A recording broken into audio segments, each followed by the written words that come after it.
Great. Well, thanks so much, everybody, for coming. I appreciate it. I know, to give up your evening to talk about zoning updates and all that is maybe not the most exciting use of your time, but in the long run, the impacts of what we're doing through this process will be felt throughout the city, and I just appreciate you all being here.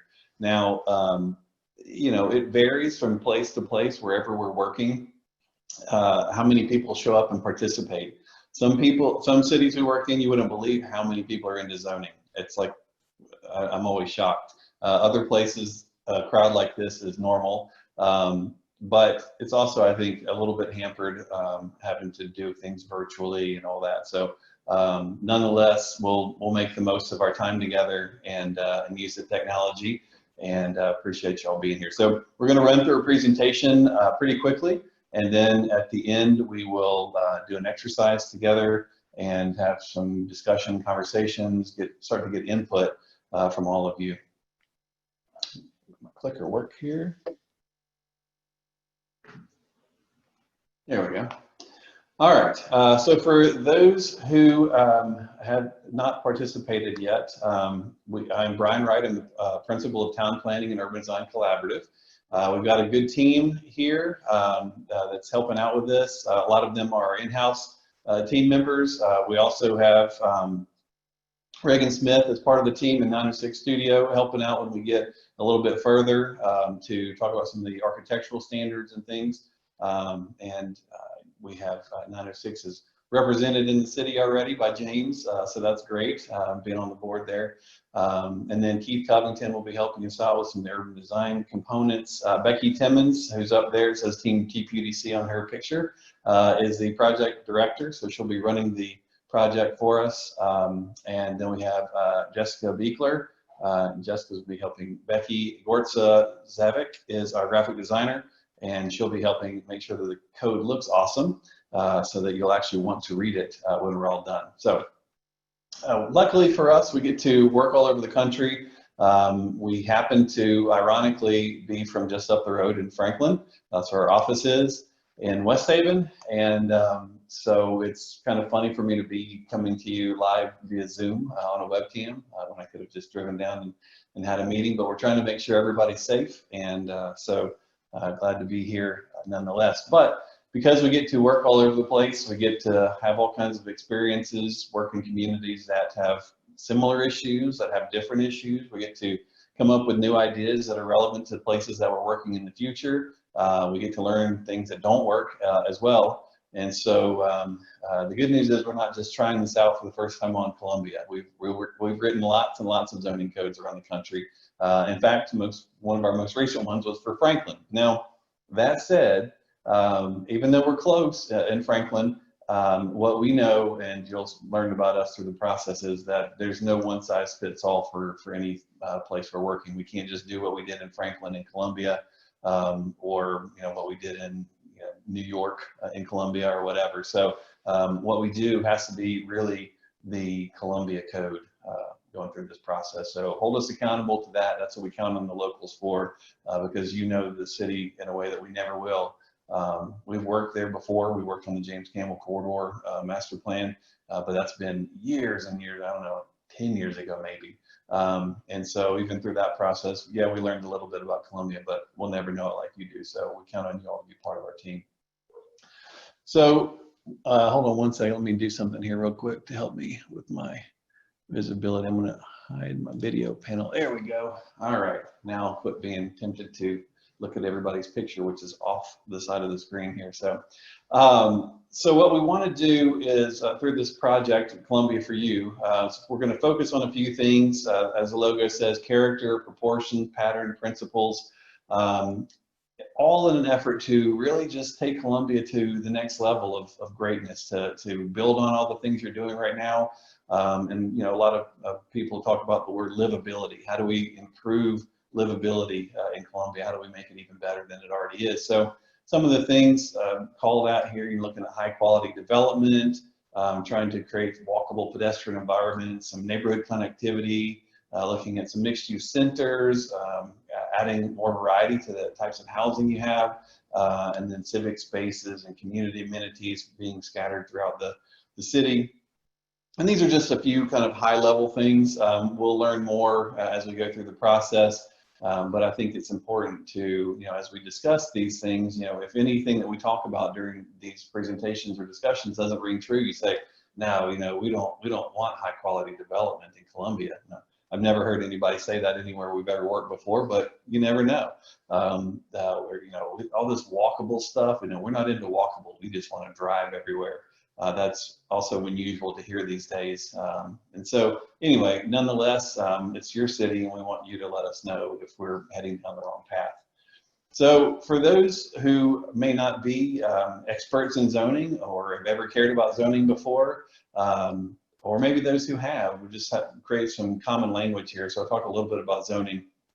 So before we talk about zoning, we have to start with a comprehensive plan. And what a comprehensive plan is, you have your Columbia Framework Plan, Connect Columbia, and it's really a long-range policy document. It's a 20-year planning horizon, looking at establishing a vision for the city and providing guidance for growth and development. And then it has action items that are directed at really implementing that vision for the future. So the comprehensive plan sets the path, sets the target, and then from that everything else follows. So within the Connect Columbia framework, we're looking at what it talks about is responding to increased development pressure, guiding future development. And there's three components. There's the land use component, the transportation, and then the Parks and Greenways plan. And so all of that works together to inform the future. There are a few guiding principles in those documents. And so as we go through this process with the zoning update, we want to make sure that we're really holding true to those principles, because the zoning is really an implementation tool to support the comprehensive plan, the Connect Columbia Framework Plan. So as you can see here, sense of place, safe and sound, recreation hub, healthier community, environmental stewardship, connected Columbia, dynamic and neighborly, and you need to go check out what it says, gives into more detail in the document itself about what all these guiding principles mean. But we're going to keep making sure that we're going to hold to these as well going through this process. So there's a few priorities that we pulled out here just to highlight: adopting a proactive access management standard, revising the PUD review and adoption process. We've heard that's something that's important. Consolidating, updating, streamlining, and modernizing the regulatory framework, adopting revised design criteria, corresponding to character and specific corridors, and then starting to ensure context-responsive infill and promote a variety of housing opportunities. And these are straight from the framework plan. Within that framework plan, there's a future land use map, and that's what this is. And it talks about, there's the current zoning, and then this vision document says, and in the future, if somebody's going to change zoning, here's what would be appropriate for future land uses. So it's a little different than zoning, but starts to overlap a little bit. So this is the zoning map. So what is zoning? So really zoning are just the rules, regulations, the laws. It groups land into different areas or zones. And each of the zones has specific rules about what you can build or do in each zone. It doesn't cause anything to be built. It just permits and limits what can be built in each zone. So a lot of times when people see, when we're talking about zoning and this can happen here and that could happen there, we make changes or revisions, people think that it's now something's going to happen as a result of that. And it only happens when the property owner decides to move forward with plans on their property, then they would follow the new zoning. So one of the things that's a little bit unique about your zoning map is that it is quite a patchwork.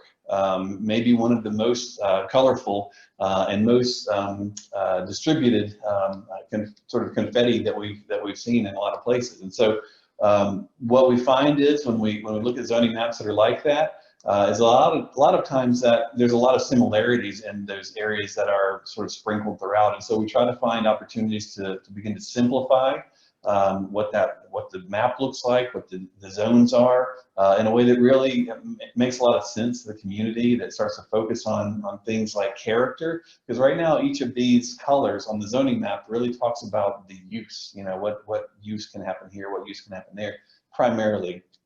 And use is important, but it's not the only thing. It's certainly not the most important thing. And we'll teach you guys and talk more about that throughout this process, because you may be only familiar with use when it comes to zoning as the most important thing. And so it might sound counterintuitive. So we'll explain it more throughout this process. So here's the interesting thing about zoning is it can create wonderful places like this. This obviously is one of those walkable places that we talked about, outdoor dining and things. Oh, by the way, I'll say this too. As we go through this presentation, there aren't enough pictures yet out there of places where people are socially distanced. And so when you see a picture of everybody gathered around tables or a cafe or close to each other on the sidewalk, it makes me a little anxious too. So please just don't tune out as a result, but we'll get there. But zoning, while it can make places like you had in the last picture, it can also make places like this. And so far, whenever I ask, for a show of hands, who thinks this is better than the last image, I haven't seen anybody raise their hand yet. Maybe sometimes I say, yeah, but look at all the tax base you have here compared to that little cafe in the other picture. So there's something to be said for that, but it doesn't have to be one thing or the other. So we'll try to talk more about how zoning can be an economic development tool as well. Now, what we see when development proposals come to nearly every city we work in, you start seeing articles in the newspaper like this, stop sign for development, builders fear laws will put skids on growth, and people come out with signs and say, not here, not now, not ever, not in my backyard. And that's normal, because what has happened for a while now is that typically you're giving up something. You're trading either something, a building that was there, or you're trading some green space or a farm for new development. And so for a long time, the new development that's come in hasn't been really something that was, added anything except for its basic function. Like, yes, we have new houses, but it didn't add to the character or the image of the city. The city is not more valuable now as a place to everyone else who already lived there as a result of development. Whereas in the past, people actually used to get excited about development. They said, wow, if we grow, we'll have some more people. That means maybe now we can get I'm talking, 1800s past, maybe we can get a movie theater and we can, watch some of those talkies, or they say, oh, now we'll get we can pave our streets, and, whatever the case may be. And so growth was a good thing. And this is an example with the statue you see in the image here is actually a statue built of a developer. If you look in his hand, and his, left or right, depending on which way the camera's turned, but there's a roll of blueprints. And this guy is a developer of what was at the time a new neighborhood called Coral Gables, and now it's part of its own little city in Miami. And so they built a statue to him because he created a real place, a new town that people loved over time. Now, when we ask people all around the country, what do you want? What do you want to see in the future? And, depending on where you are, obviously, if you're in Manhattan or something, nobody's going to say this, but a lot of places, small towns, they say, oh, I love Mayberry, something like Mayberry. We love the small town feel. And so, I was thinking, well, what is it about Mayberry that people love so much? And it's, not just Andy and Opie walking down the dirt road to go fishing, but you think about what Mayberry is outside of that. This on the right-hand side of the image is the actual aerial photograph of where they shot the Andy Griffith Show. This is the back lot there. And if you look at it, it looks just like a small town. Now, this is a fake set built to look like a small town, but it was all the things that people love about little towns and villages is what they are talking about when they say I love Mayberry. Now, most places we go, even though people say they love Mayberry, they like to have that, they don't get Mayberry. This is what they get. They get just, miles and miles and miles of subdivisions with houses that all look about the same on about the same size lot, and cul-de-sacs here and there and everywhere. Now, one thing that's kind of interesting is most places we go, people, say like, oh yeah, this image, oh yeah, we know exactly where that neighborhood is, even though it's not in their city. In Columbia, you guys actually don't have as many disconnected streets as a lot of cities do. So that's kind of an interesting and unique fact. The other thing that's interesting, if you look at the top of the image here, you see that cul-de-sac, and here's that farm that you're trading, because you can imagine that next cul-de-sac is going to come right in where this old historic farm was. And so that trade-off, are you better off now that you got the new cul-de-sac and lost that farm heritage. So the other thing we see is that in most places, zoning codes create this sort of anywhere USA idea. Now, this picture is kind of an interesting one because the trees in there are palm trees. So you say, well, I know that can't possibly be Columbia because there's palm trees there. Well, take the palm trees out and replace them with nearly any other kind of tree, and it could be in parts of Columbia. It could be other places. And you say, well, yeah, but we make them cut the weeds and the grass in front, so that's probably not Columbia. So now here's the thing about that though. If you look in the image there in the front yard of Burger King, if you look real close, you can see there's a sign and it says Beautification Award. Now my question is, how did they pick out Burger King, McDonald's, Hardee's, Express Oil Change, how did they pick that Burger King got the Beautification Award? Because they had the nicest bed of petunias out there, or they had the best, most round shrubbery, and so trying to figure out the overall benefit of development, of character, of tax base, and all of that stuff becomes important, and to not set our standards so low that we're just focused on things like, well, we kept their signs down below 75 feet tall as a measure of success. So one of the things that most modern zoning does today is it separates uses one from the next. I mentioned this a minute ago. So you have things like the shopping pod, and then you'd have a school pod here. And you'd have a single family housing pod, and maybe multifamily housing pod, and a work pod. And sometimes two different types of pods kind of come up next to each other. So here you have a commercial pod next to a single family pod, and what the strategy is, well, we've got to buffer it because those are incompatible uses. And so you're going to see behind the commercial there's actually a fence and a tree row. So just to make sure no one could possibly get through in case you lived behind there and wanted to make the 1.5-minute walk to the store that you needed to go to. Now instead you've got to get in your car, drive out your cul-de-sac, go out in the neighborhood, all the way around, get on the highway, get in the traffic, then to go to the store that you could have just walked simply to. And what tends to happen is the homeowners there say, you know what, forget that, and they cut in that fence and they just sneak through. And so the buffers are there not because the uses are incompatible, but because the form is incompatible. No one wants to look at the back of those businesses and have the tractor trailer driving through the way they do. And so it's really a character and a design issue, not a use issue. Because you see here, historically, they didn't even have buffers. The idea of buffering was not a thing.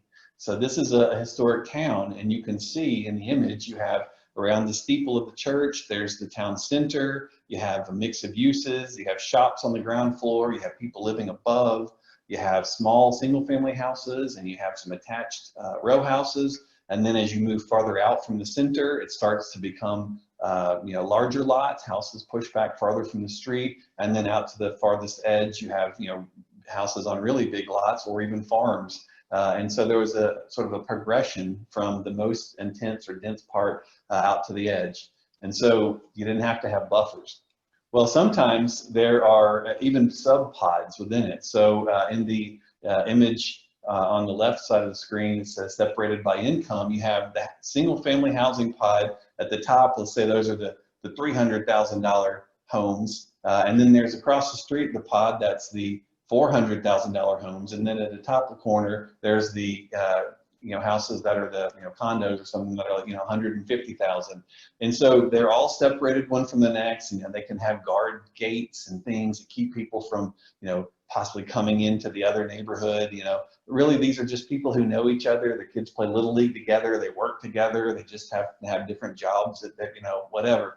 And so the idea of separating each of these pods is a little of an outdated concept. Now, funny enough, go back even further though, from the 1980s, go back to the 1880s or 1780s, and you see that they actually used to intermingle all the different incomes. And so this is in Georgetown, right outside of the Capitol in Washington, D.C. This is where all the senators and Congress people have houses and things. Super, super high-end real estate. What you find is on one side of the block, there are the apartments, and those are for rent. And then you have on the bottom side of the block, you have townhouses, So those are for sale and they cost a little bit more. And then you turn the corner and those are single family houses and those cost even more. And then you see up on the hill, there's a bigger house up there that costs even more. Now, all of those different uses are within the same block. There's different price points are within the same block. And it worked perfectly. They didn't have to be separated or have guards or gates or anything like that. And so it could be intermingled really well. And so these ideas come back. In the work environment, so you have, the traditional work environment would have been a main street, a downtown, where people worked above the shop, or had, they worked in the shop. Whereas in a more suburban context, you get the office parks that, are really, you have to drive there for everything. You maybe have a little cafe or something inside, but you don't really have enough time to go on lunch hour to go get lunch. So this is a funny rendering that my old boss gave me at one point, where you can see there is, on the highway, there's a tractor trailer truck driving next to a theoretical pedestrian drawn in by the artist. So who really wants to walk there? So it's not quite the same experience as being in a wonderful downtown. Open space is also something that's changed over time. You see that in the cherished open space picture, the open space in that city was, in the middle. It was the heart of the community, whereas the leftover open space is really the green that's kind of behind and between these buildings in this apartment or townhouse complex.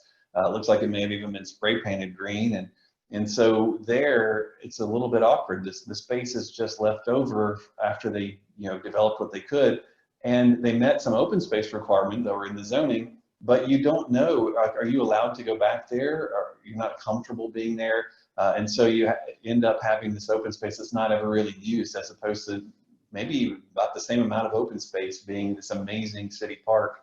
Because it's designed and the buildings face it rather than back up to it. Streets and public works come into play as well. The image on the left, streets for people first, and so it's a wonderful, calm, small-scale, intimate street where you can ride your bike or walk and feel good, and the car could drive through and it's no problem. Whereas on the other image, these are streets for cars first, and if you take the car parked on the side there and actually multiply it across, I think you can fit maybe 10 or so of them across there. And this is not a highway, this is just a road that connects some apartment complexes, I think. So this is, gives a different message. You can imagine as a pedestrian, you might not care to walk along there. Even small details like the intersection, the radius and at the curve there. So the image where it says streets for people, the man can walk up to the intersection, and if a car pulls up next to him, the car has to come nearly to a stop, because the intersection radius is so tight before it turns. And so he feels comfortable because the car slows down. Whereas the image that says streets for cars, the radius there is so wide that the car, you can actually see it leaning with centrifugal force because it didn't even have to hit the brakes really as it came around. So you imagine the same pedestrian on that other intersection feels very uncomfortable as that car whizzes by him at the street intersection there. This image really goes without saying. Somebody was worried about stormwater, obviously, but they didn't expect or think about people there. And so we have to, even in those small details, take into consideration the human factor and human-centered design. Now, buildings can communicate and they can talk to us. The image with the garage doors, that's actually the front of those houses, and those buildings say, cars live here. Whereas the building on the other side says people live here, and you have some windows and doors, and people are coming in and out, and it feels more friendly, even though there's a fence. You feel like the fence actually separates the public space from the private space, but it also connects it too. And so something about that house, I think most people would say, feels more neighborly than the others. Now, when we think about this idea of a transition from the more intense or more dense to the less dense, this is a great image from a children's book. I can't even remember where I got this years ago, but so the idea is so simple that it can be explained in this book on this one page. Houses of all shapes and styles from town to town for miles and miles. And so you can see the progression from the downtown all the way out to the forests and the farmland and the conservation areas. And so I think, as we think about, what is the pattern of growth and development in the future, and how do we make sense of that zoning map confetti that we talked about. This idea actually shows up already in your Connect Columbia plan. And so how do we take that and make sure that it's manifested in the zoning?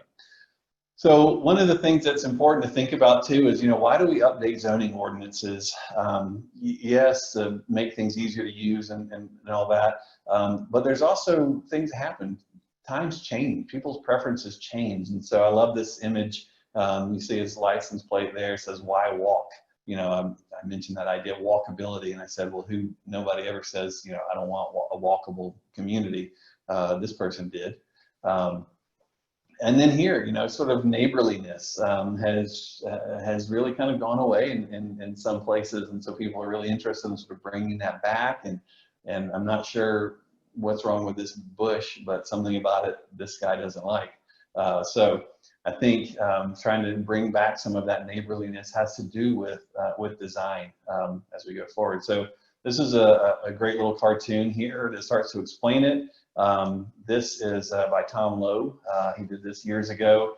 And on the bottom half of the image, it talks about suburban sprawl, it's called there. And so you can start to see all of those little pods, the work pod, the shopping pod, the housing pod, the school pod, and each of those pods is separated from the other pod. And you have to, for all of them, you have to actually get out on the highway to be able to get to from one to the next. Whereas on the upper part of the image, you can see that all of these same things are within the community, but they're distributed, and all of the streets are connected, and so you're able to get from one place to the next without having to get on the highway. So like I said, you guys are one of the fortunate places that doesn't suffer so much from the residential separation, but you do in a lot of your other uses have sort of the pod concept going on. So some of the things that are common these days, sort of best practices in planning, talk about walkable, we keep mentioning. So we know that the average person in America is willing to walk about 5 minutes,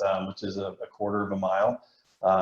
If it's any farther than that, they're going to get in their car to it. So when we think about planning neighborhoods and planning commercial areas and things, we try to think about that 5-minute walk in mind, and how do we get people walking? And the first thing we can do is planning things within a walkable distance. The other is a mix of uses. And I don't mean mixed use like when you're driving on the highway and you say, well, there's a restaurant here, and then there's a bank there, and then there's a mixed use like that. This tends to be more often a mix of uses within a reasonable walking distance from where people live. It has to have some retail, some corner store, maybe some office, even within a neighborhood, and vertical mix of uses where people can live above or work above shops. And so I say all this, and you say, well, yeah, of course, we have that in our downtown, and that's about the only place you have it, right? And so how do we look at the most beloved parts of the city and learn lessons from that, and that we can apply elsewhere? Not that we want to make everywhere like downtown, because you never could. Downtown's so special and so unique that anything we try to do would pale in comparison, but we can really learn lessons from it that can be applied, and some of those attributes can be applied to other new development and really get you where you want to be in the future. Also being compact, so you can start to actually preserve some areas, have more scenic areas and natural areas that are preserved while you're developing a little bit more densely elsewhere, rather than just spreading out with, acre, half-acre, quarter-acre lots everywhere. There's some that are big lots and some lots that are small, and everything in between is something that's also often important these days, because we start to hear about this idea of missing middle. You'll hear all the time, you'll hear it in the national media and elsewhere. And really what it means is that in a lot of cities, they've done a pretty good job providing more workforce or reasonably priced housing and a lot of expensive housing, but then sort of things in the middle have gone by the wayside. And so you have people who are trying to downsize or something, they can't find something that's in their price range, and they have to leave the city. And so, or young people trying to move in, and you've seen obviously an influx of young families and things in Columbia over the years. And so they're being able to find some places to live, which is great. But I think there's, what we find is there's usually room for improvement in that. And then also that kind of goes on to the next point of varied, having a mix of housing types. So it's not I remember years ago, there was a project proposed in Brentwood, and Brentwood said, well, we're a 1 acre single family housing city. That's what we do. We're known for that. We don't want to be anything else. And then I think, started realizing, well, that's not necessarily what everyone's looking for these days. And some people want 1 acre or a single family house, but other people don't. And when we talk to people, all over the country, we say, how many of you have lived in a single family house your entire life? And very few hands go up, because people at different stages in their life, different ages, different income levels, all that stuff, have lived in different types of housing, or their kids do. Right? You say, well, we don't want any townhouses, or we don't want multifamily, or whatever the case may be, depending on where we're working. And everybody knows that, if you really think back to it, it's not some foreign idea. It's really just you earlier or even later, as I mentioned before, wanting to downsize. So having a variety of housing types gets a lot of diversity of incomes and ages and different types of people, which makes the community more interesting and more attractive these days. So you start to see things like, innovation and creativity becoming really important, the idea economy, rather than just simply people making things, or, doing sort of some of the standard sort of business kind of concepts that you see real estate ads changing. The one on the left says dream big, and you can see the cul-de-sacs and all the lots of the same size. And then fast forward a few years, it says our other option was to put in more pavement. And here it's a real estate ad, doesn't even show any building. It's just wildflowers and trees. And then now you see things like this, live life to the max. And this is a hip urban kind of a development that people are looking for. So there are also preferences changing in dining. Now, looking at this picture probably wasn't taken very long ago. So you think, well, how is the preference changing? And a lot of people, depending on their age or their demographic, if you ask them, what do you think about this? They say, I wouldn't be caught dead going in that line. Forget, I love Chick-fil-A, but that's just, if the food tastes fine, but the experience isn't what I'm looking for. It's not authentic enough. Or pick, Taco Bell, McDonald's, Arby's, whatever the case may be. And so you talk to people and they say, this is what I'm looking for. I want to have a moment. I want to feel something when I go to eat, not just to taste my food, but to feel the experience. And for some people to say, that's ridiculous. I just need to get in and out. I'm on my way to soccer practice. And that's fine. There's a place for that. But some people focus on this, and that's why you're starting to see this real resurgence in your downtown, because you're having more and more people move in that are into this kind of thing. This is a kind of a crazy series of images here. Preferences changing in retail. Everyone can recognize the mall. That was the thing to do. You have your mall. We've worked on it in that James Campbell plan years ago. And then this is kind of an interesting thing.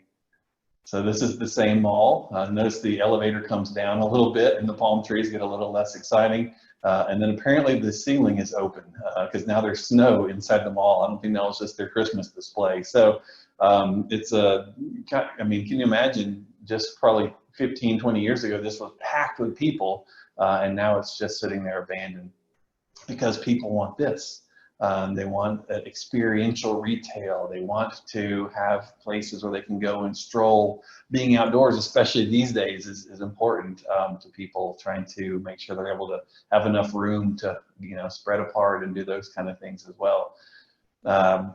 Housing preferences. I've showed the real estate ads before, but here even have people talking about micro units, apartments. This is on the image there. It's a 300 square foot apartment or even smaller, and tiny houses and people living above garages and loft living and all of these things that, just a few years ago in Columbia would have seemed like, a complete far-fetched idea. Now you're seeing people who think this is great.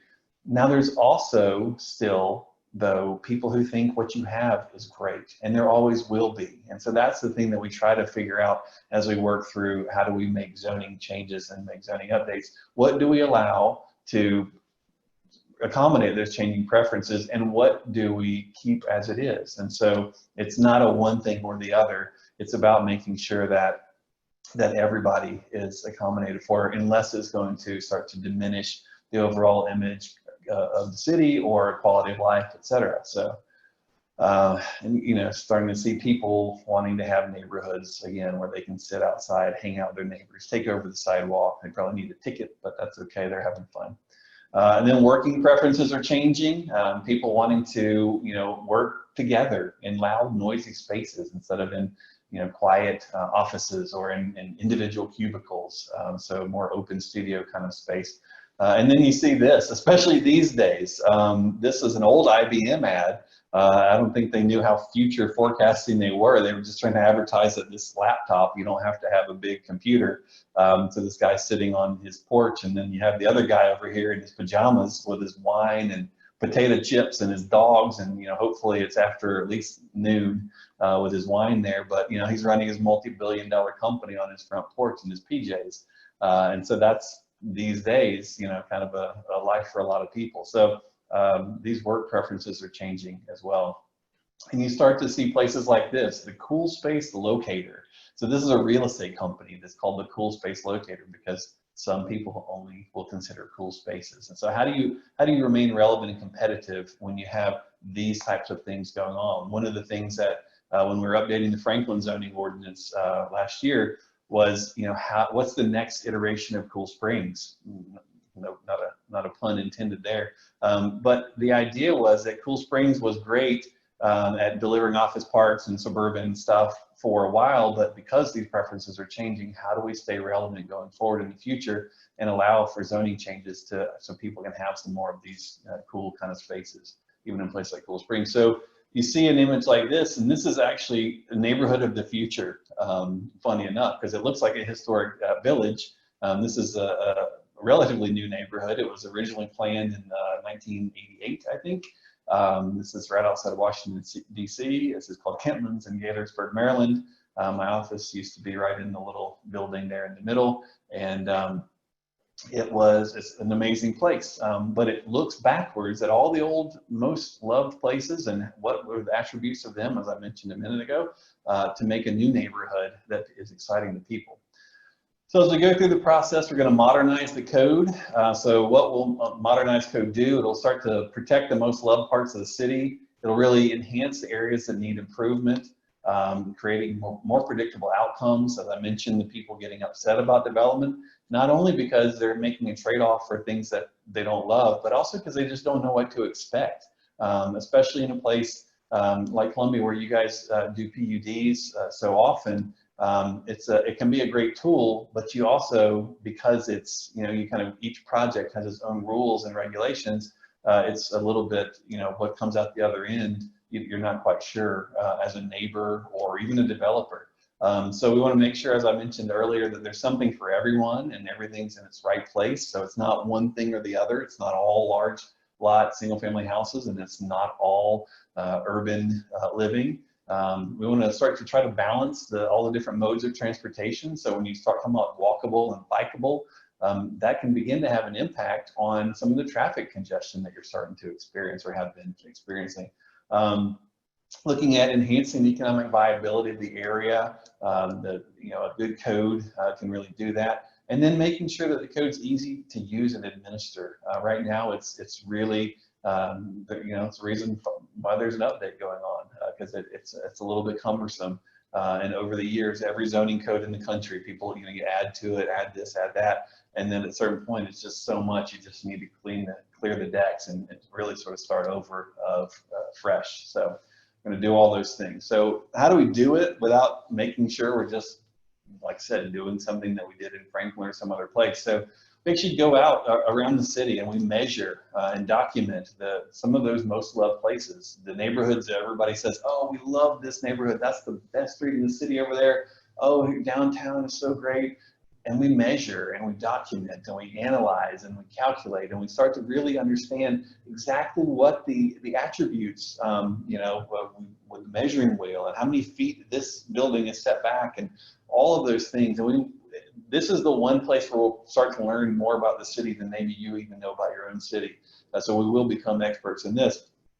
And then those calculations and measurements and that documentation of the DNA of your most loved parts of your city become the standards in the new zoning ordinance. So it's not arbitrary and it's not just off the shelf from somewhere else.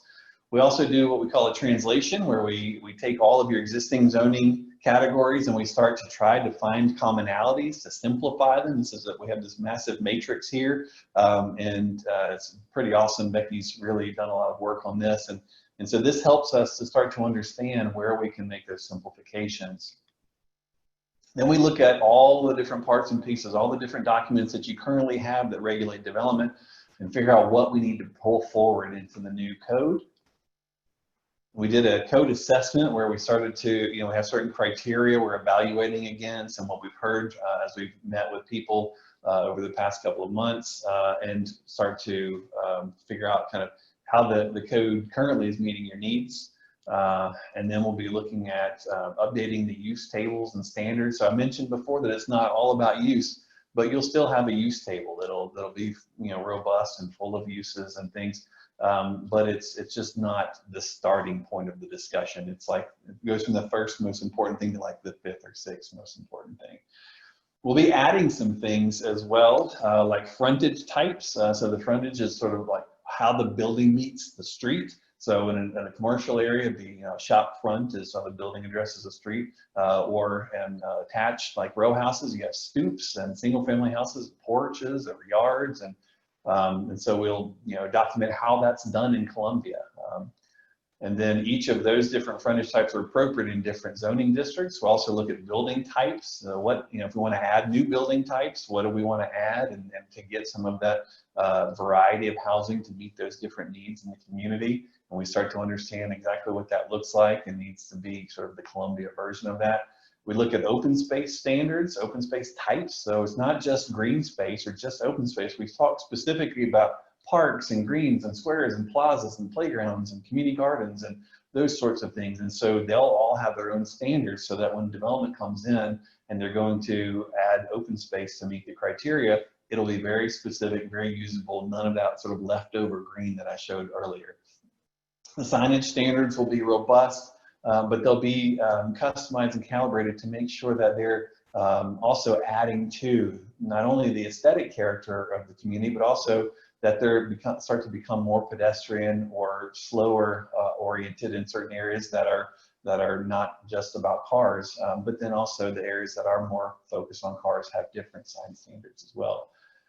And then it all comes together in clear and easy to use document. And so these are actually some pages from one of our zoning ordinances. And so it's highly graphic. It's really focused on making sure that anyone can understand, that you actually have some inspiration even in the code, not just the standards. So timelines and next steps. So this is the beginning of the Planapalooza. So the Planapalooza schedule's out there. It's going from tonight through the 21st, which is Monday evening. And then we have a presentation on the 23rd, which is Wednesday. It's kind of the culmination of all the effort. We've got a series of technical meetings. Now, one thing that I want to say for sure is, all of this is open to anyone who wants to participate. Just because it says technical meeting, don't feel like you have to be an expert in the topic to show up or participate.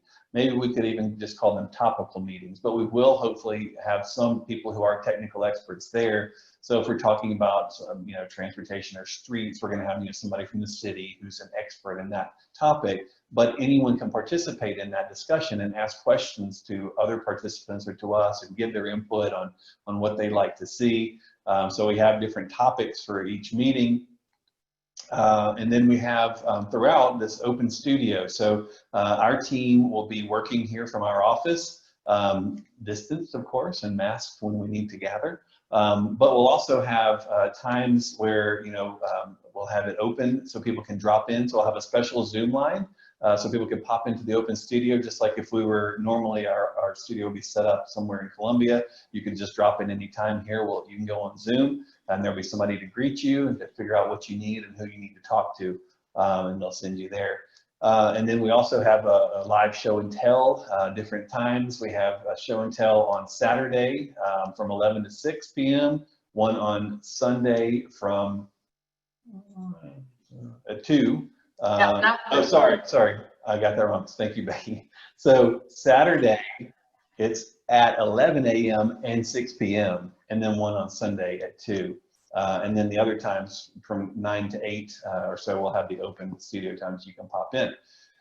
The we also have City Hall walk-in hours. So for those who do want to walk in person, City Hall will be open. We'll have planning staff there available to talk to you, to answer questions, listen to your ideas, show you how to use the online tools and things. And so that'll all be done safely, meeting all the appropriate standards for safe gathering. So then the specific meeting topics that I mentioned before, the technical meetings, we'll have the first one on streets and connectivity, and that's Friday from 9 a.m. to 10:30 a.m. Then we'll have the architecture and design meeting Friday from 11 to 12:30. We'll have the land use and development meeting Friday from 1:30 to 3. And oh, I wanted to show this, stop here for a second on this image. In the upper right-hand part of the slide, this is interesting. So this is actually Spring Hill. One of the things that we've found, and I don't know what it is, so I'd like to learn more about it from all of you, is nearly any city that you work in around, they say, yeah, Spring Hill's had a lot of growth and good for them, but we don't want to be Spring Hill. And so we want to understand specifically during this discussion, like, what does that mean? That's not the only topic, but that's one of the things that I'm going to ask about. Another meeting, the next one will be neighborhoods and housing. That'll be Saturday from 1 to 2:30. Then the downtown Columbia meeting. And downtown is such a special place. It gets a special meeting Saturday from 3 to 4:30, and we'll have different topics we'll talk about there as well. We have another opportunity for input that's called On the Table. So this will go September and October. And essentially what you do, it's a packet. You agree to host a session, so friends, family, coworkers, whatever. You can do it online. A lot of people do a virtual happy hour, and they do the on the table exercise, or you can get together in a small group and whatever you're comfortable with. And you really just follow the packet. It's self-guided. It's not meant to be difficult or intimidating. You don't have to have any special knowledge. It's just another way for us to actually get into your houses in the way that we can't in these kind of bigger settings, or it's a presentation or whatever. So this really counts on people volunteering to be hosts, and it's a good way to get people to participate. So when you go through the exercise and you submit the results to the city, and go on the web page and submit the results as well, and then it really helps us. So the schedule right now, we are in what we're calling phase 4. That's the charrette or the Planapalooza time. So far, we've been doing some our homework, if you will, some due diligence, trying to understand. We started our working on our synoptic surveys and getting into that detail and understanding the DNA, the community character analysis. We've been reviewing all of the existing documents, and we started actually putting stuff together.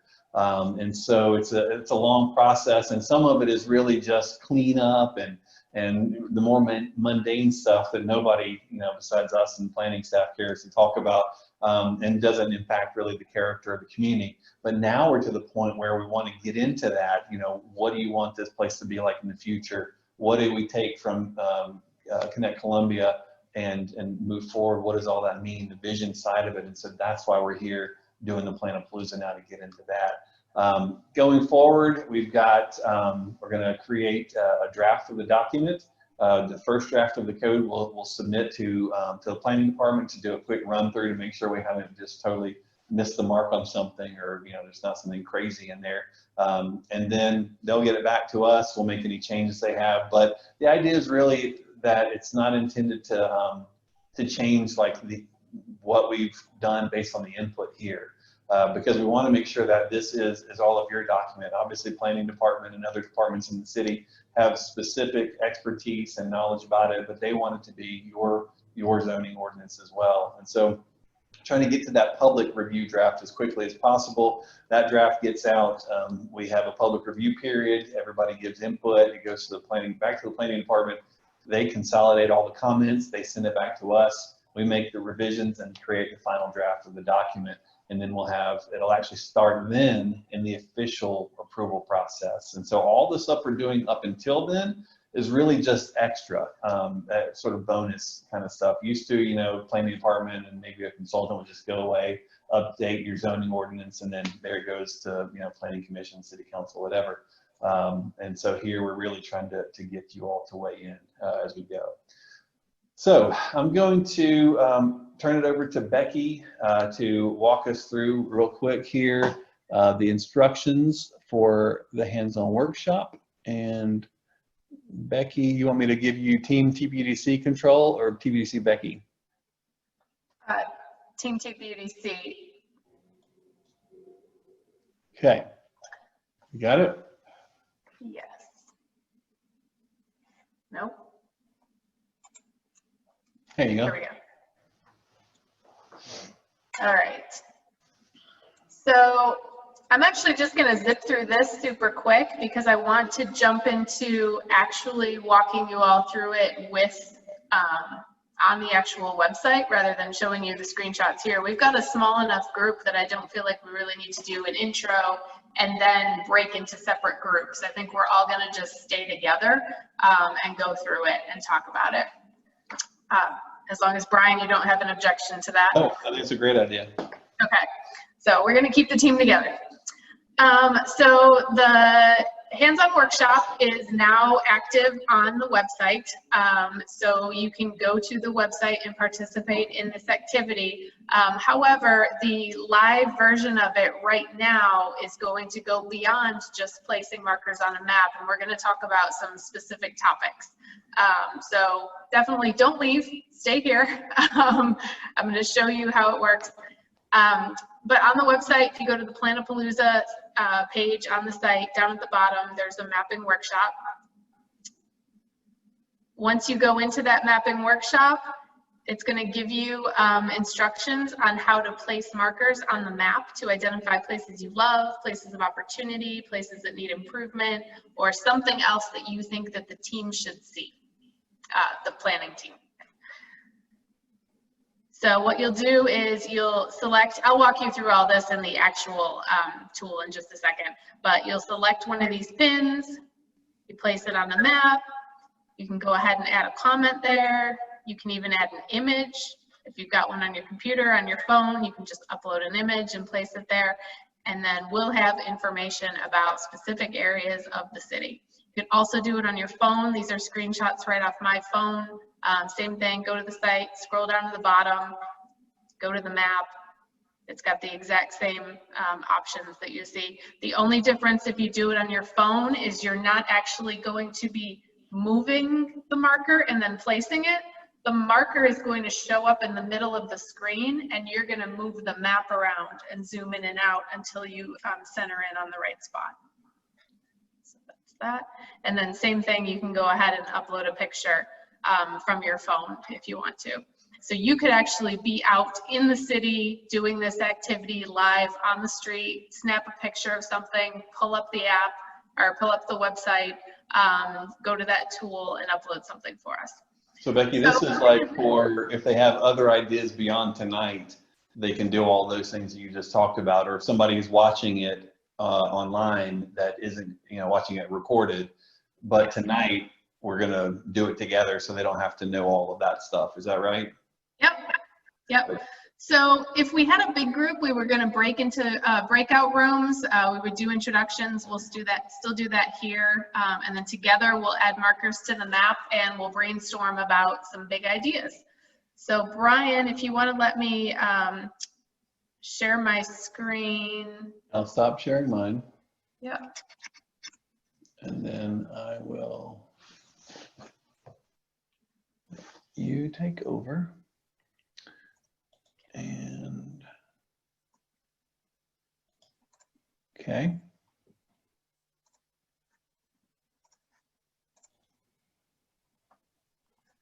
All right, so everybody's seeing the Columbia For You homepage here? Yep. Thumbs up? Okay.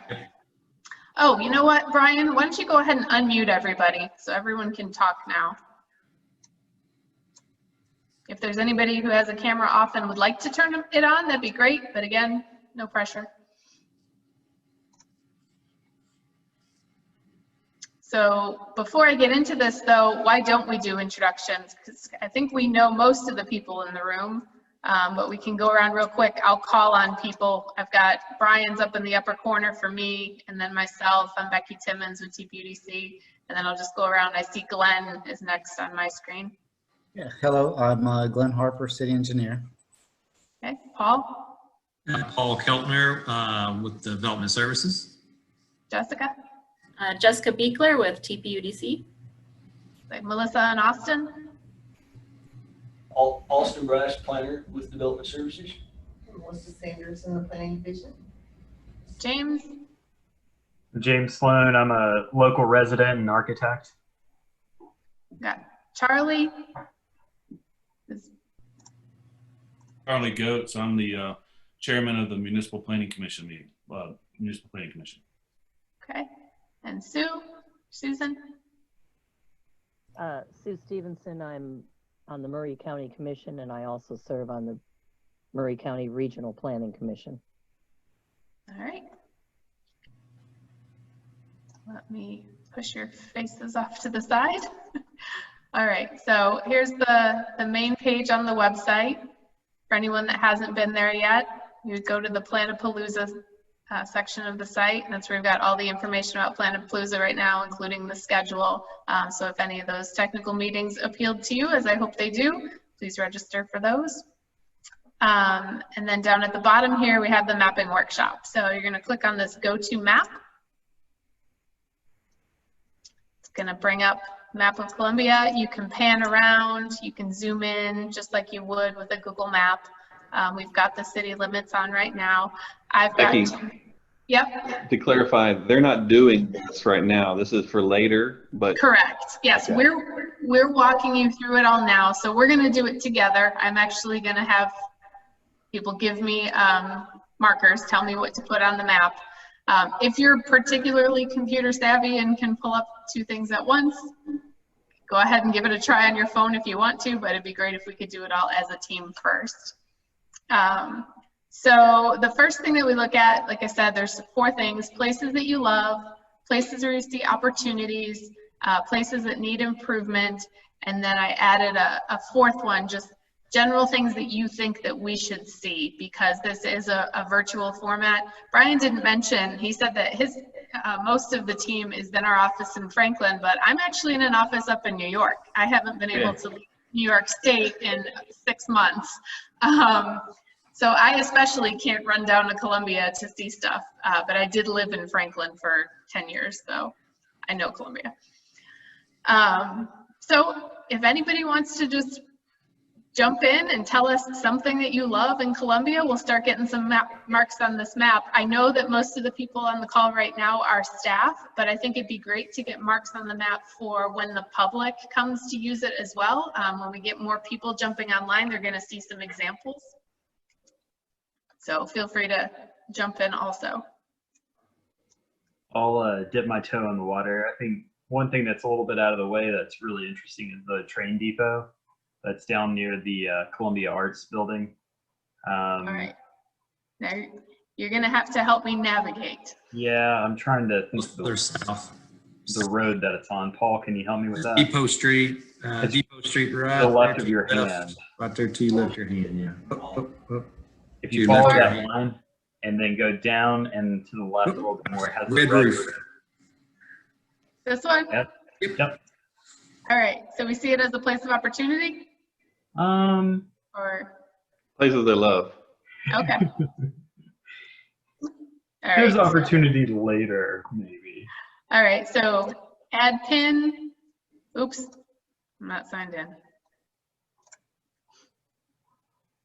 You do have to be registered to use the site in order to use this tool.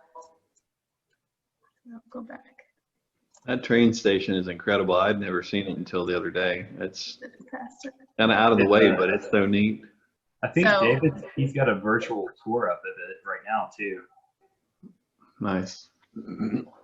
So what do we love about it? It's a pretty well preserved older building. I think it's got a lot of potential for different uses, either a restaurant or different things that could go on. And I think the location in proximity to downtown and the budding arts district, I think has a lot of potential as well. If you can condense that into a couple sentences. to that. And even though I got all of you watching, I managed to spell it all correctly. All right, so what else? What about places that need improvement?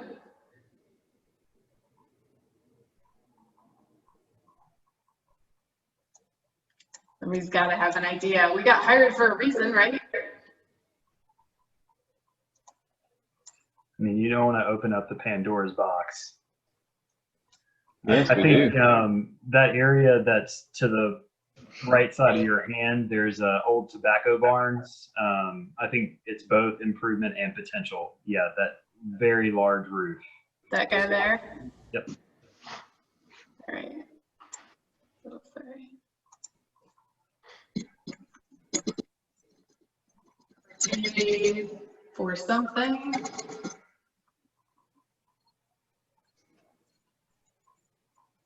I would say multifamily and retail, but you know, whatever.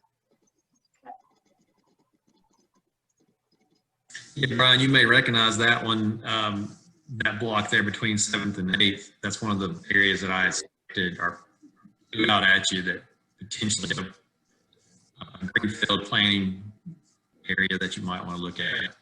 Yep, it's certainly in an awesome location there, right next to the river as well. Yeah.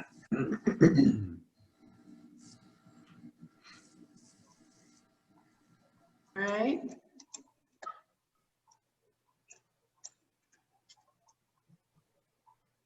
Don't want to pressure anybody. I will start calling on people. I can give you one. So if you go a little bit north from where you are at, and to the left a little bit, you can kind of start to see the forest kind of start to come in, the urban forest kind of come in a little bit. Yep. That area over there is what we would call Macedonia area, a little bit more north of that. And there are a lot of empty parcels in that area that, but it also has some older housing stock that's mostly ranch style. But what we're starting to see is that's kind of two-pin deal there. There's a lot of opportunity there to reestablish that area. But at the same time, we are starting to see people buy those and build homes that really do not match the existing housing stock, actually really stick out. A lot of fairly tall two-story homes that are. That's a red. I'm sorry? That's a red dot, Becky. Okay. That second thought. Infill development. A little bit of both. I mean, there's opportunity there, but then there's also an area that. All right. Like the new development that is in keeping is the red, is what I'm saying.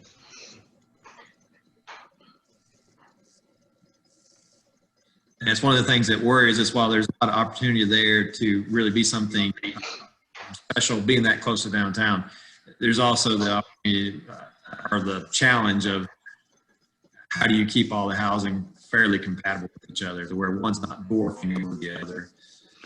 Well, and one of the questions I always have in that situation is if the housing isn't, like historic housing or something that is, emblematic of the character of Columbia, are you concerned? Let's say, for instance, the new houses, even though they might be bigger or different scale or whatever, but they look just like some of the amazing grand historic houses on other streets. Would you be okay with that kind of transformation? I think in this area, to me, it just really stands out, and I can definitely send you some good examples of some over there. I think the character of that neighborhood is starting. It's going to lose really fast, which it definitely could use some attention, but at the same time, not an area that we see a lot of taller structures over there. And a lot of duplexes, so you're starting to lose a little bit of that single family vibe that it's had over the years. Okay.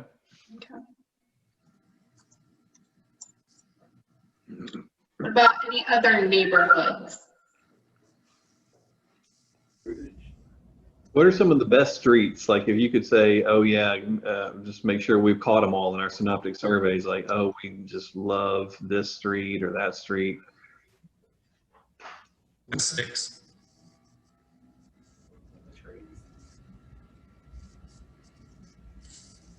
Along here?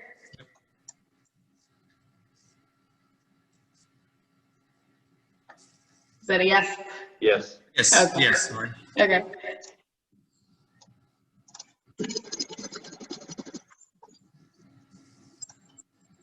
All right, what are other great streets?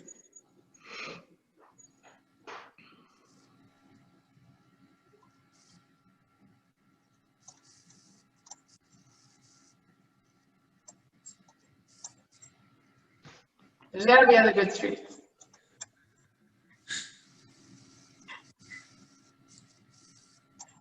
What do you think, Charlie? Well, yeah, who else have we got on this call?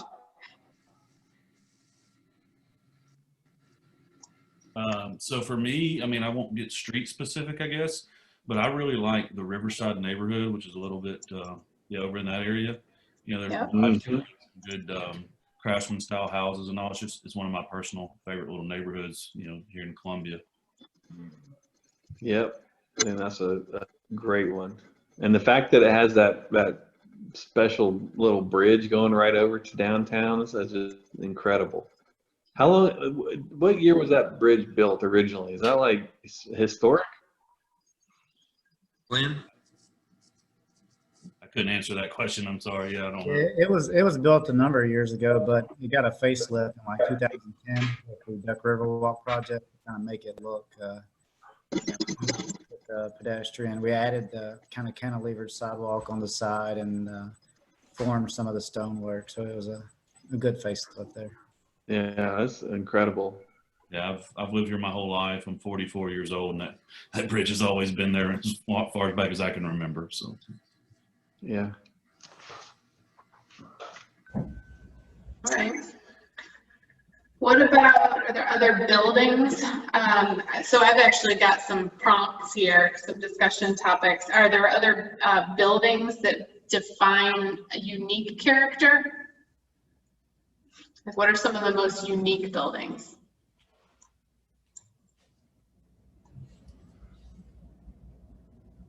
I think one of the ones that sticks out in my mind, or it always has, is the Federal Building. It's on North Garden where 8 intersects. Yeah, it was go down another block, and it's that larger to your right. Gray? That guy. Yep. This guy? Okay.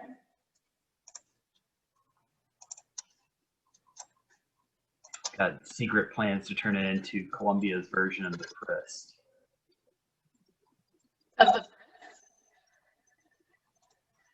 I like that. I missed what you said of the Columbia version of what? Of the Frist Art Museum. Oh, yeah.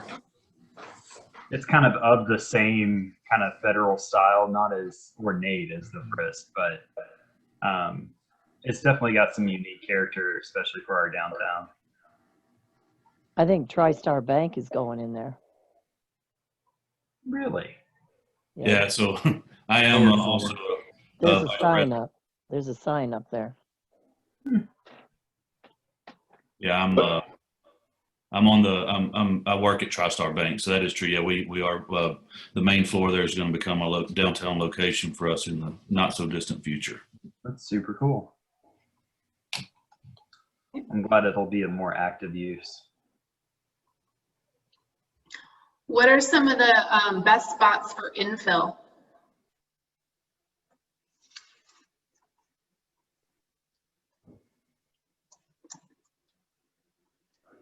I mean, I'm seeing some gaps.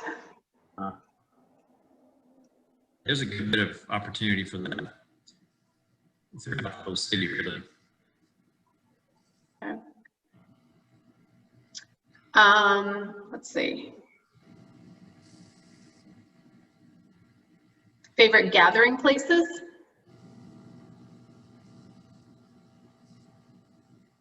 Yeah, I think downtown almost dominates almost every every one of those, it's like downtown, downtown, downtown. All right, well, let's get a spot somewhere else on the map. What else can be marked up?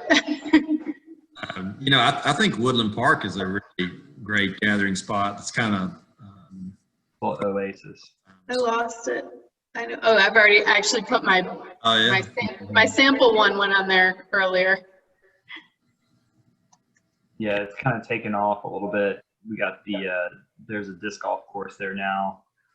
Established that 2 years ago or so, and it's definitely like a little oasis.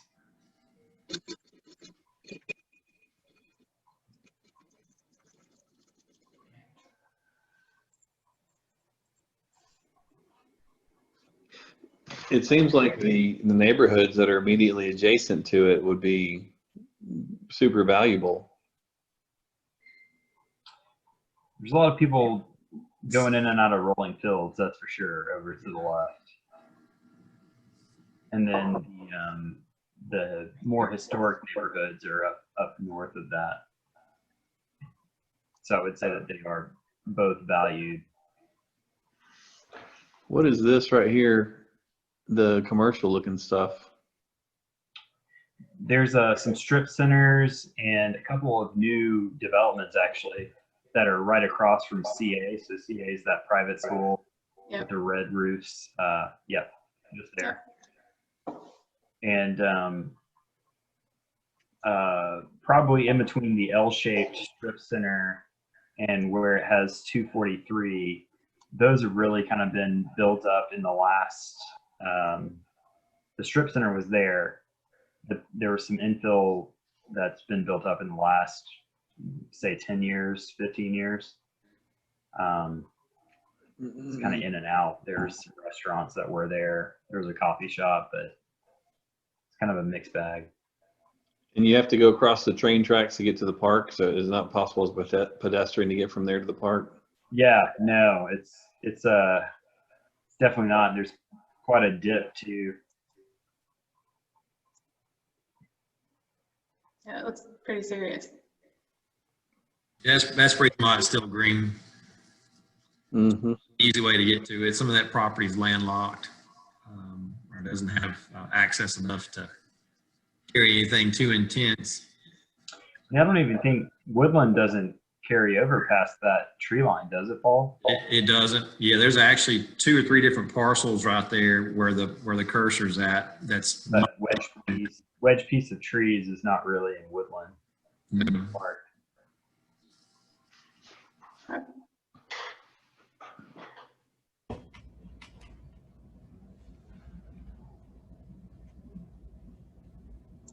What else? We need to put a couple red on here. I mean, that's not having any sort of connection to the park from over there is something that needs improvement, but I guess would be a difficult thing to do. Yeah, question mark, for sure.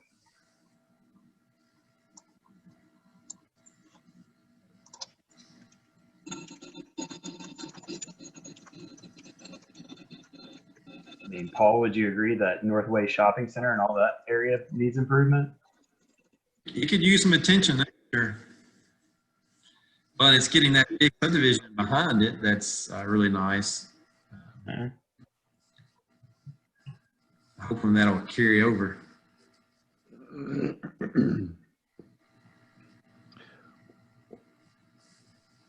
We've also heard the mall could use some help. Yeah. Understatement of the year. There's a mall. Wait, what?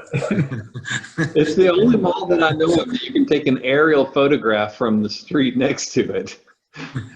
Like there's so high up there. Crazy. Yeah, it's pretty wild. I'll tell you something else since you're right there, Becky. Yeah. That road that goes down between Walmart and the mall is actually blocked off. Okay. And that would be really nice to have that open. To connect back so the neighbors could come through. Yeah. Yeah.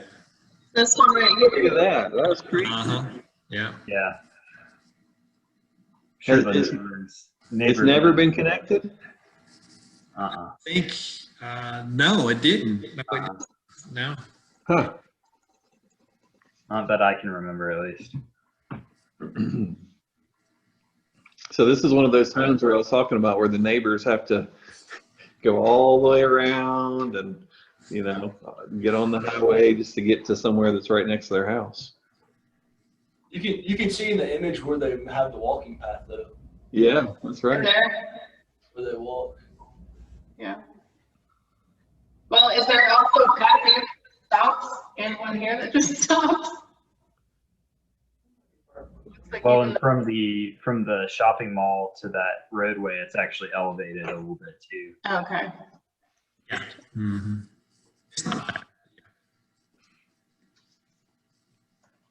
We need to look back at our old plan and see. I bet we connected that in our drawing. I hope so. It'd be embarrassing if we didn't.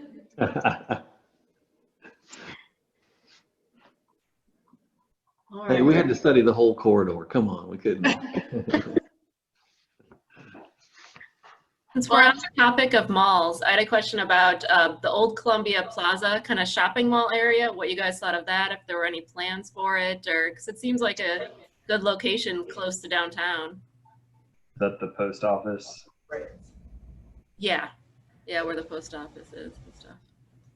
It's, yeah. Where, If you scroll to your left on 7th, right there. right there? Yep. Oh, yes. I've been there to get my passport several times. And then right across the street are like these beautiful historic homes, right? Yeah, I was noticing that when I was driving through. It looks like there's a lot of road construction going on right now on 7th as well. That's a lot of fun. Just a little bit. Yeah, that was an understatement on a little bit of road construction. Yeah, I'm gonna blame Glenn on that. Yeah, sorry about that, guys. It's going to be a nice project, though. We're doing a road diet through there, so it'll have Oh, wow. a lot more pedestrian connectivity and opportunity there. We'll have a multimodal path on the north side and a sidewalk on the south side with a bike lane. So we're in hopes that that center will kind of redevelop and maybe push up towards the street once the project's complete. Yes, that's great. You're doing the hard part because a lot of times, you know, when we I remember with James Campbell, people, you know, who own property along there say, well, you know, we talked about making the street nicer and this walkable boulevard and all this stuff. And you know, when's the city going to do that? And then we'll start talking about developing our property. So you guys are getting the jump on it here. So that's great. And we saw that with the Riverwalk project too. I mean, as soon as we finished it, there was a lot of redevelopment and improvements around that project. So That's awesome. trying to keep it going. Good work. So is there going to be a way for the homes on the other side of the street to be able to get across the road to get over to the shopping center? There on 7th. Crosswalks. It's the same way they do now. There's no median or anything through there. But the road will be, because of the road diet, will be safer, more manageable. So you could walk across without feeling like you're running for your life. Yeah, and we'll have some crosswalks at some signalized intersections. So there are opportunities to get across. Great. Well, I'm sure everyone understands how the tool works. It's very simple. Drag and drop. Another area for me, just south of where you were there, I kind of grew up, my grandparents and all were down on like West 13th area, West 14th, all those little streets, you know, those sidewalks and things, you know, it was a sidewalk neighborhood and all, but everything's just getting older now because it was, you know, probably built, I'm going to guess, in the 30s or 40s. I don't know exactly. So, yeah, it might be an area of opportunity as well. All right. Interesting little square blocks. Yeah, it's kind of a nice grid system there. Yeah. Town Park area. Is that a mobile home park there next to it? Over to the far left there, yeah, that's Yeah. around that water tank. That is a mobile home park, yeah. And that's right next to that Woodland. park. Yeah, but it gets really close to Woodland Park, yeah. Wow. Look, but it doesn't connect, does it? And whoever owns that mobile home park has got a gold mine there. Although I'm always interested to see, you don't see mobile home parks redevelop as often as you might expect they would. Apparently they're their own gold mine as they are. So Those are actually up on a hill too. They have pretty good vistas out out around, especially to the south. interesting. Yeah, I would say Hatcher Lane is probably another area of opportunity and Where to? need. South. See that street that's 17th Street, which then turns into Hatcher Lane. It actually connects from Yeah. 31 all the way over to Trotwood there. Somewhere specific on? No, well, just more in the commercial area. It's just Down here? scattered and yeah. It's got a lot of potential there to be a really nice street. You needed some love? Yeah.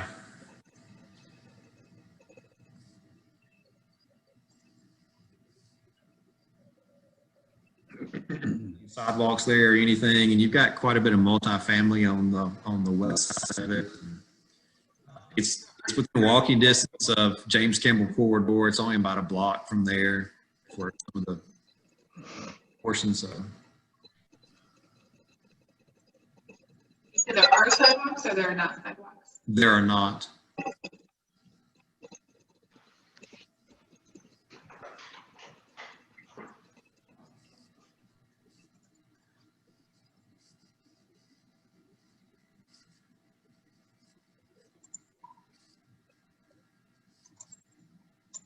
Becky, can you zoom out a little bit more? Yep.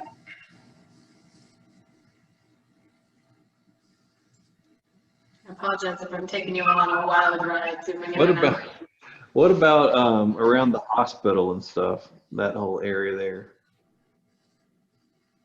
I know that when we were looking at James Campbell, the discussion was when you're at the hospital and you're visiting somebody or, you're there a lot, you're basically running for your life across the street to McDonald's to get some food, and not the best experience from a visitor perspective. I think the patients are taken care of wonderfully, but the visitors are kind of left to their own devices. The interesting thing is just to the north of the hospital right there, those little green rooftops, that was the old co-op building. And that has recently moved. So that's an opportunity for someone I would call. Oh, good. Can you cross the train tracks to the hospital there? No, but it's a raised train track. So I mean, I've just thought in my mind, the hospital, if they ever required it, could put maybe a tunnel system through. I don't know. I'm not a developer, but just. Yeah.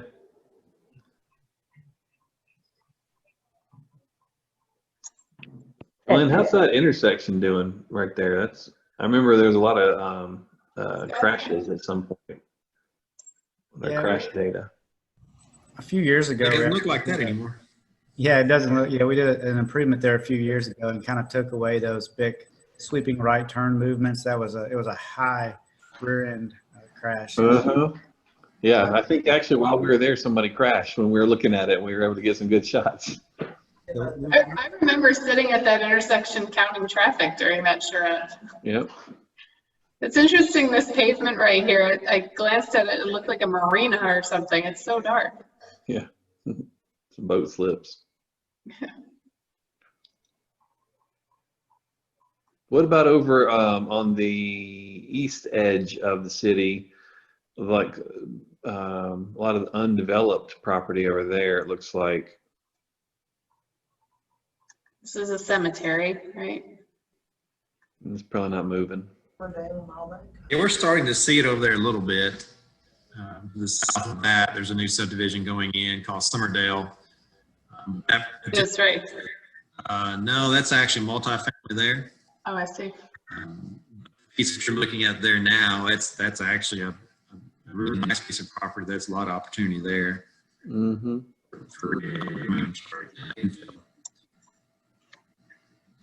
on the other side of the train tracks is where we're starting to a new subdivision coming in over there.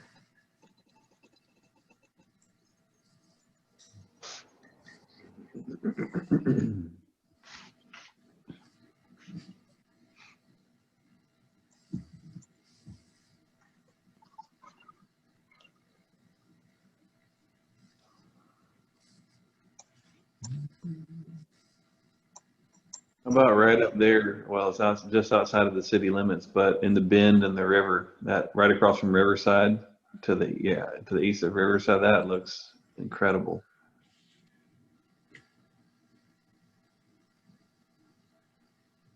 I agree. Anybody have any thoughts? James, Charlie, Sue? I think it's a great opportunity. I mean, it's that Tom J. Hitch Parkway was technically built, and Paul and them can speak more than I can, but it was kind of the whole loop to be the bypass around the city. But as that goes, typically that's opportunities for future growth. So, that big farm there would definitely has opportunity. It's like it's a huge piece of property, but it's still so close to the core to downtown. It's just like amazing. And then I'm thinking too, Beck, if you can zoom out, looks like it's got lots of great connectivity to the big roads even. So you can, if you had a pretty good population that lived there, they can still get on the highways and stuff and get out of there without clogging up traffic everywhere else. Pretty awesome.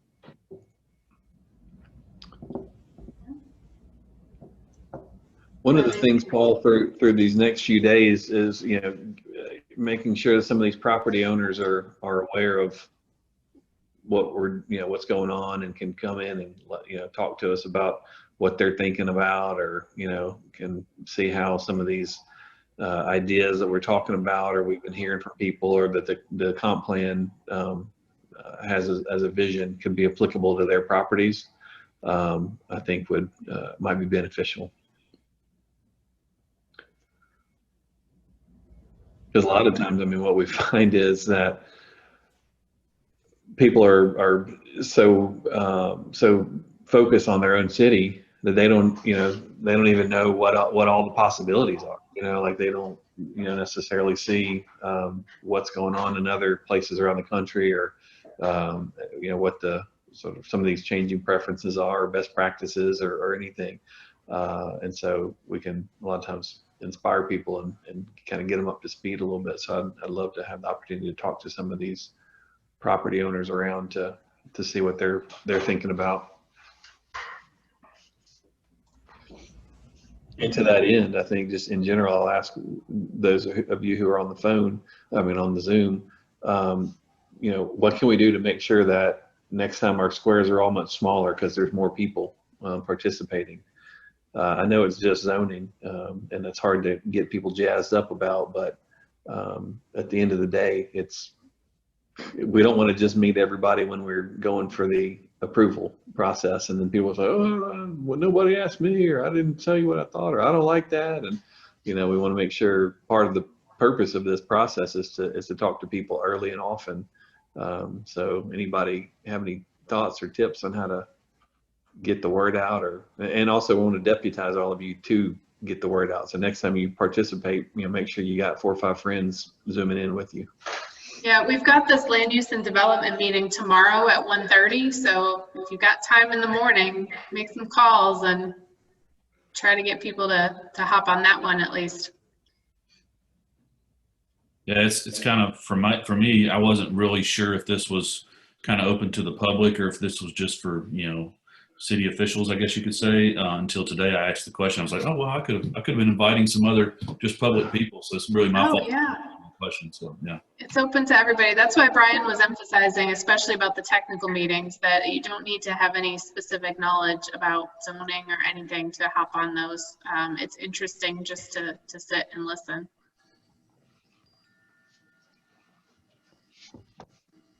What about something on social media, on Facebook or something like that? I believe the city. Yeah, I believe the city is posting on Facebook. Already? I'll try to. Facebook, Instagram, and Twitter.